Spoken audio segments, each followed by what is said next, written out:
Cross-cultural mornings and evenings, mastering greetings and farewells around the world. Hello, English learners. Today, we are going to delve into a fascinating aspect of conversational English, the use of appropriate greetings and farewells in various cultural contexts. Whether you're talking to a friend, a business associate, or a complete stranger, the way you say hello or goodbye can make a big impression. So, let's begin.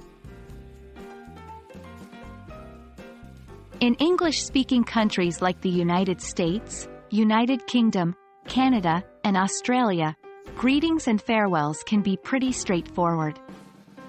In a casual setting, you might say hello or hi when greeting someone, and goodbye or bye when parting.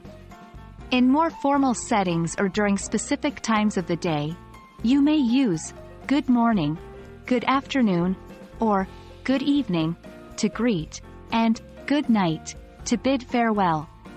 Remember that good night is not a greeting. It's only used when you're saying goodbye, usually late in the evening. Now, let's move to Asia.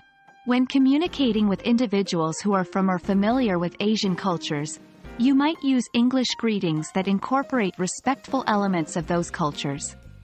In Japan, for example, bowing is a common gesture when greeting or saying goodbye. Even if you're speaking English, acknowledging this custom can show respect. So, you might say, "Hello, it's nice to meet you," while giving a slight bow. In Europe, the culture around greetings and farewells can vary greatly. For example, in the UK, a simple hello or hi is common, as well as good morning or good evening, based on the time of day. However, in some countries such as France and Italy, it's customary to greet with a kiss on both cheeks.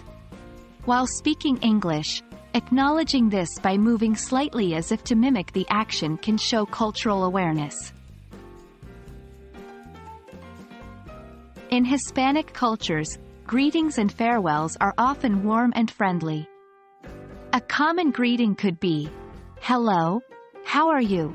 And for farewells, a simple, "goodbye," or even, "see you later," is often used. Hugs, handshakes, or kisses on the cheek are also common in many Hispanic cultures. And that's a wrap for today, friends. Remember, using the right greeting or farewell can make a world of difference when communicating in English across different cultures. So practice these phrases and incorporate them into your daily conversations. I hope you found this video helpful, and remember, language is not just about words, it's also about culture. Until next time, goodbye and keep practicing.